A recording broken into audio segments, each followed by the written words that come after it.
अलैकुम व रहमतुल्लाहि व बरकातुहू। बिस्मिल्लाहिर्रहमानिर्रहीम।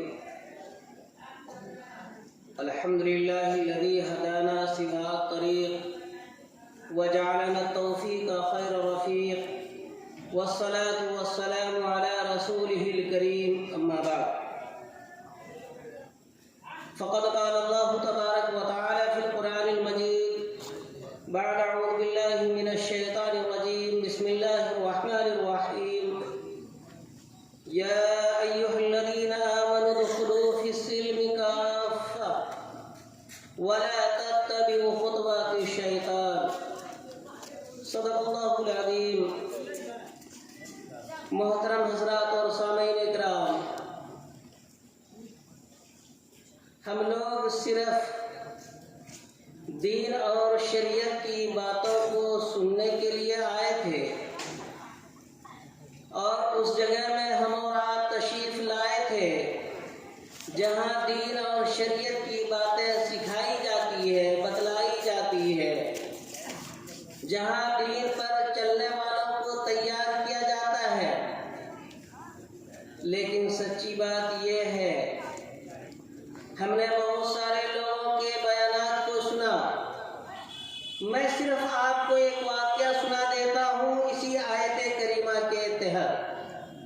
इस आयत करीमा के अंदर अल्लाह तबारक व तआला ने इरशाद फरमाया, ऐ ईमान वालों, तुम मुकम्मल तरीके से इस्लाम में दाखिल हो जाओ और शैतान के नक्शे कदम पर मत चलो।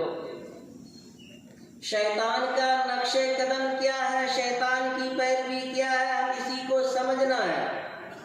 हमें और आपको इसी बात को तहिया करके यहाँ से जाना है कि हम शैतान के कदम पर नहीं चलेंगे।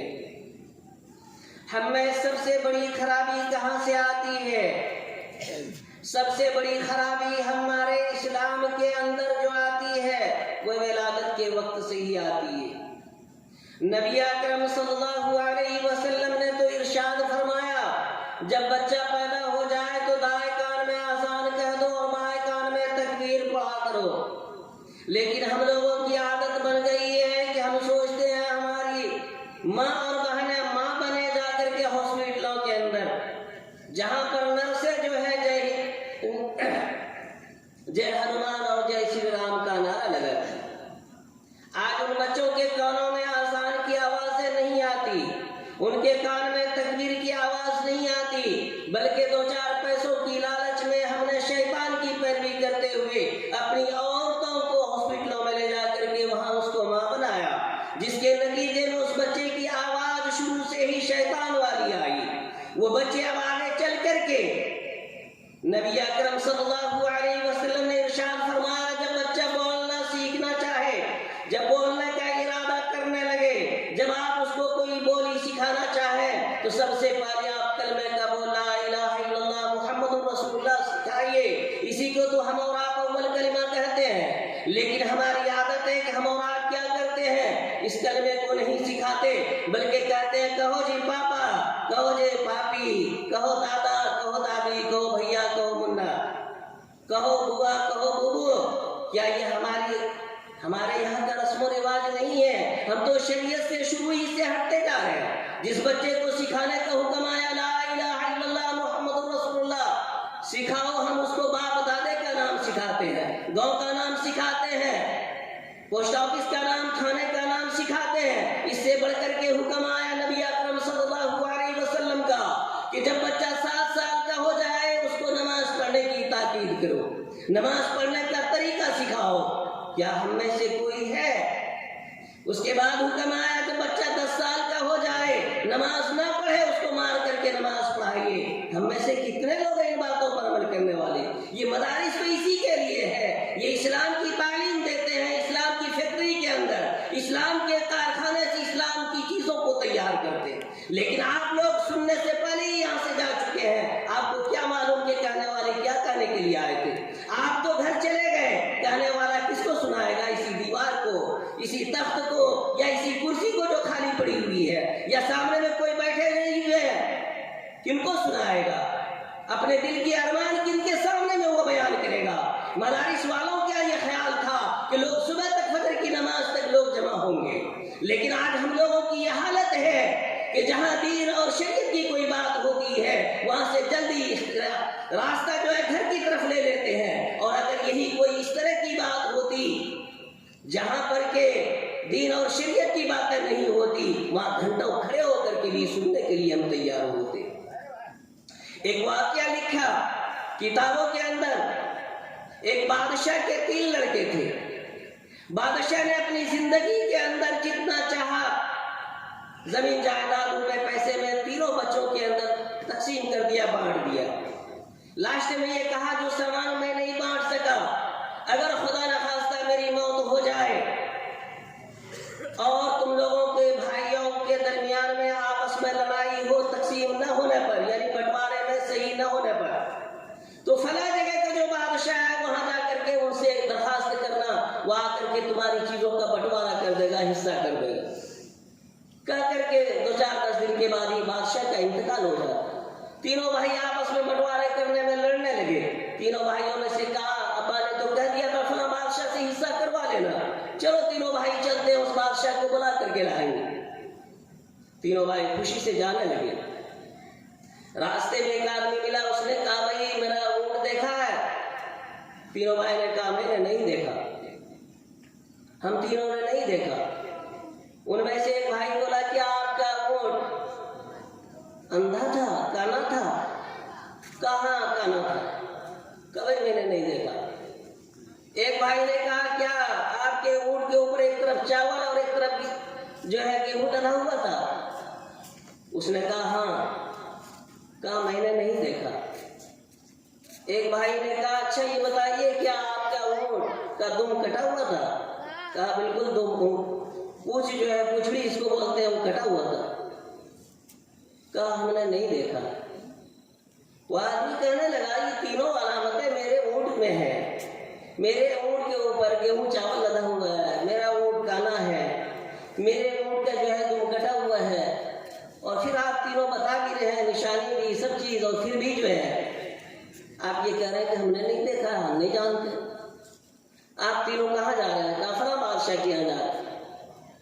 वो आदमी रास्ते को बदल करके किसी और तरीके से बादशाह के यहाँ पहले पहुंच जाता। पहुंचने के बाद बादशाह से कहता है बादशाह सलामत, आपके घर में बहुत खतरनाक 3 डाकू आने वाला है और आपके घर में घुसने ही वाला है। कुछ ही देर के बाद ये तीनों भाई भी पहुंच गए। बादशाह को दिखा दिया गया कि तीनों जो आ रहे हैं यही तीनों डाकू है, चोर है और इतना खतरनाक और शातिर है। वो सारी निशानियों को ही बता देता है, फिर भी ये कहता है कि हमने चोरी नहीं किया, हमने नहीं देखा, हमने कुछ नहीं, हमें कुछ पता नहीं। बादशाह ने अपने तमाम लोगों को जो महल के अंदर रहते हैं कहा भाई देखो खबर रखना सही से ये तीनों क्या बोलता है आपस में, कुछ गपशप तो नहीं करता।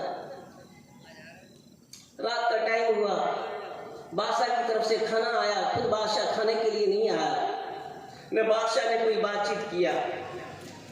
उनमें से एक भाई बोलता है ये कुत्ते का गोश्त है।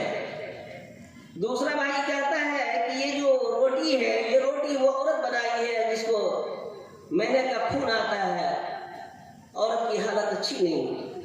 उनमें से एक भाई कहता है कि बादशाह लगता है हरामी है। अब आप सोच सकते हैं कि अगर कोई आदमी बादशाह को हरामी कह दे तो उसकी क्या नौबत होगी, और वो भी बादशाह के घर में।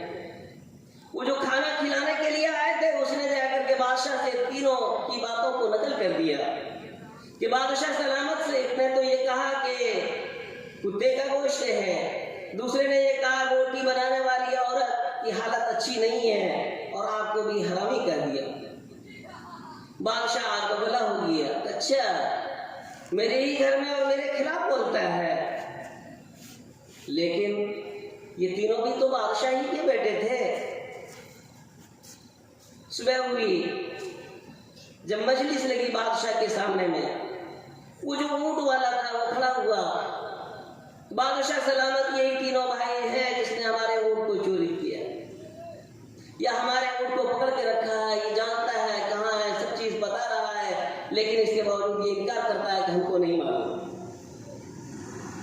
और बादशाह ने इतनी चालाकी किया कि रात में वो जो नौजवान खाना खिलाने के लिए के बाद कि एक ने कहा है कि कुत्ते का गोश्त है, दूसरे ने कहा है रोटी बनाने वाली औरत की हालत अच्छी नहीं है, और तीसरे के बारे में जो ये कहा कि बादशाह हरामी है, वो खुद तहकीक करने के लिए आदमी को भेज देता है सबसे पहले कसाई के यहाँ, जैसे गोश्त लाया कि बादशाह का हुक्म है वो सही सही बता दे कि गोश्त ये किस चीज का दिया है। खस्सी के गोश्त लाने का हुक्म था और यहाँ खाने वाला कह रहा है कुत्ते का गोश्त है। बादशाह की खबर सुन करके उस आदमी ने, कसाई ने कहा मेरे घर की बकरी थी, उसने मेरे घर में ही बच्चा पैदा यानी बच्चा दिया, और उसी वक्त जो है उसी जमाने में उसी दौर में मेरे घर में कुतिया भी थी, उसने भी बच्चा दिया था। इत्तफाक से बकरी मर गई और उस बकरी के बच्चे को मैंने कुतिया का दूध पिलाया। बादशाह ने कहा बात तो कुछ समझ में आती है कि हकीकत में बकरी था या खस्सी था, लेकिन उसने दूध किसका पिया? कुतिया का।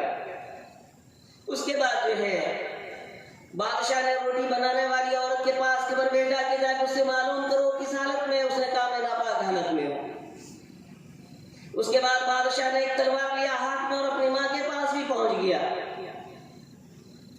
कि आप सही सही बताएं, आज हमारे यहाँ 3 मेहमान आए हुए हैं। वो दावे के साथ ये कह रहा है गुफ्तगू के अंदर लगता है बादशाह हरामी है, क्या मैं अपने बाप का हूं या नहीं? उसकी मां ने कहा सच्ची बात यही है कि फला मौके पर मैं फला बादशाह की यहाँ मेहमानी में गई थी, वहां उस बादशाह ने मेरे साथ मुंह काला किया था, उसी से तुम पैदा हुए हो। ये तीनों बातें बिल्कुल सच हो गई। सुबह होते ही मजलिस बैठती है, वो ऊंट वाला कहता है ये तीनों चोर है, ये इन तीनों को मेरे ऊंट के बारे में जानकारी है, लेकिन वो तीनों नौजवान खुश है कि मुझे पता नहीं है। बादशाह ने पूछा अच्छा ये तुम बताओ, ये जो आदमी कह रहा है कि मेरे ऊंट के ऊपर एक तरफ गेहूं एक तरफ चावल लगा हुआ था, क्या तुमने देखा है इसके ऊंट को? कहा नहीं। कहा ये तुमको कैसे पता चला? कहा जब हम रास्ता चल रहे थे तो रास्ते में कहीं कहीं चावल गिरा हुआ था एक तरफ में और कहीं एक तरफ में, दाएं तरफ अगर चावल है तो बाएं तरफ कहीं कहीं गेहूं गिरा हुआ था। तो मैंने रास्ते को देख करके बताया कि क्या आपके ऊंट के ऊपर गेहूं और चावल लगा हुआ था? तो उसने इकरार किया। मैंने कहा मैं नहीं जानता हूं क्योंकि मैंने ऊंट को देखा नहीं है। उसके बाद कहा तुमने कैसे ये पता कर लिया ऊंट का दुम कटा हुआ था? कहा इसलिए कि हर जानवर की आदत होती है, वो खाते भी जाता है और हकते भी जाता है, और तुम अगर रहता है तो चलते चलते चूंकि हकता है इसलिए थोड़ा सा इस जगह गिरता है, थोड़ा सा आगे गिरता है, लेकिन मैंने यहाँ पर जो देखा एक ही जगह से उसका गोबर गिरा हुआ था, इसलिए मैं समझ गया कि उसका दुम नहीं है। दुम रहता तो दबा हुआ रहता, दबे होने की वजह से 2-4 कदम तक जरूर गिरता हूं। उसके बाद कहा तुमने कैसे ये कह दिया कि काना या अंधा था, यानी एक आंख वाला? कहा इसलिए कि जब मैं रास्ते में चल रहा था तो मैंने देखा कि एक ही तरफ का घास खाया हुआ है और दूसरी तरफ का घास खाया हुआ नहीं है। बादशाह ने कहा तुम मजीद मामूली सी मामूली बात बता देते हो जहां तक इंसान का जहन में नहीं जा सकता है। अच्छा तुमने मेरे घर में आने के बाद क्या क्या गुफ्तगू किया? कहा कुछ भी नहीं। कहा नहीं तुम तो बोले हो? कहा बिल्कुल नहीं बोले, हम लोग कुछ भी नहीं बात की है। वो नौजवान जो खाना खिला रहा था उसने कहा है बादशाह सलामत, इसने आपको जो कहा है हरामी है आप, इसने ये कहा है कि कुत्ते का गोश्त है, इनमें से एक ने ये कहा है कि औरत की हालत अच्छी नहीं है। कहा क्या तुम तीनों में से किसी ने ये कहा है? कहा बिल्कुल बोले, सख्ती के साथ कह दिया कि बोले हैं। कहा तुमको कैसे पता चला कि ये कुत्ते का गोश्त है? कहा सुनिए बादशाह सलामत, दुनिया के बादशाह जरूर हैं, हम भी बादशाह के बेटे हैं। हर चीज का जिनका गोश्त खाया जाता है, जिनका गोश्त शरीयत में खाना जायज है, शोरबा के नीचे जिस बर्तन में रखा जाता है उसके नीचे वाले हिस्से से सटा हुआ वो गोश्त रहता है, और खिंजीर का और कुत्ते का गोश्त शोरबा के ऊपर हेलता रहता है, तैरता हुआ रहता है, ऊपर रहता है। मैंने जो गोश्त खाया आपके यहाँ वो बिल्कुल ऊपर था, नीचे मैं समझ गया कि आज कुत्ते का गोश्त मिला है, लेकिन क्या करता, मजबूरी थी हमारे पास। अगर मैं जायज और नाजायज का फतवा लगा देता तो आप भी गुस्से में आ जाते। इसलिए मैंने मजबूरी की हालत में कुत्ते का गोश्त खाया है। कहा ये तुमको कैसे पता चला कि औरत अच्छी हालत में नहीं है? कहा सुनिए, वो औरत जो अच्छी हालत में होती है वो आटे को खूब गूंदती है, खूब सानती है, खूब आटे की मालिश करती है, और उससे जो रोटी बनाई जाती है जब वो शोरबे में जाता है तो मुंह तक शोरबा पहुंच जाता है, लेकिन बीच में रोटी टूटती नहीं है, उससे शोरबा गिरता नहीं है। और मैं जो रोटी खा रहा था शोरबे के साथ जैसे उठाता था मुंह तक पहुंचने से पहले ही शोरबा सब नीचे आ जाता था। इसी से अंदाजा हुआ कि औरत की हालत अच्छी नहीं है, इसलिए उसने जल्दी जल्दी सिर्फ आटे में यानी पानी को मिला करके जबरदस्ती जो चूंकि उसका आज्ञा की वो बावर्चन है या बनाने वाली है, वो नौकरी पे है, अपनी नौकरी के काम को पूरा करने के लिए जल्दी जल्दी करके चली गई। उसने कहा मेरे बारे में तुमने कैसे कह दिया कि मैं हरामी हूं? सबसे बड़ा सवाल तो ये है कि मुझे कैसे कह दिया आपने कि मैं हरामी हूं? उसने कहा आशा सलामत, पहले तो जिंदगी की माफी चाहता हूं, जान की बख्शी चाहिए। कहा बिल्कुल बेफिक्र होकर के बताओ। कहा जो आदमी अपने माँ बाप का होता है अपने मेहमान के साथ खाना खाते हैं, और जब से मैं आया था खाने तक क्या उसके बाद भी आप बातचीत करने भी नहीं आए, जबकि आपको मालूम था कि मैं भी एक बादशाह के बेटा हूं, हम तीनों भी बादशाह के बेटे हैं। और हरामी आदमी जो होता है वो हकीकत में क्या होता है कि उसको किसी से मोहब्बत नहीं होती, क्योंकि वो अपने बाप का हकीकत में है ही नहीं, वो तो दूसरे के बाप का है। तो ऐसे आदमी को कोई रहम नहीं होता। ये हाल थी, इसलिए मैंने आपको हरामी कह दिया। बादशाह ने कहा जब तुम इतनी बारीक से बारीक बात बता सकते हो तो तुम लोग आए हो किस लिए? कहा मैं तो सिर्फ इसलिए आया था कि आपके मेरे वालिद ने कह दिया था कि अगर हिस्सा ना हो पाए तो फला बादशाह से करा लेना। कहा भाई तुम जब बारीक बारीक बात बता देते हो तो खुद ही हिस्सा कर लेना। इसके अंदर कई बातें हैं। एक तो रास्ता चलने का तरीका दिखाया गया, दूसरी चीज क्या कि जब हम किसी चीज को खाएं तो गौर से खाएं कि हलाल है या हराम। तीसरी चीज ये भी कि अगर हमारे घर में भी कोई मेहमान आ जाए तो उसकी भी कदर करें।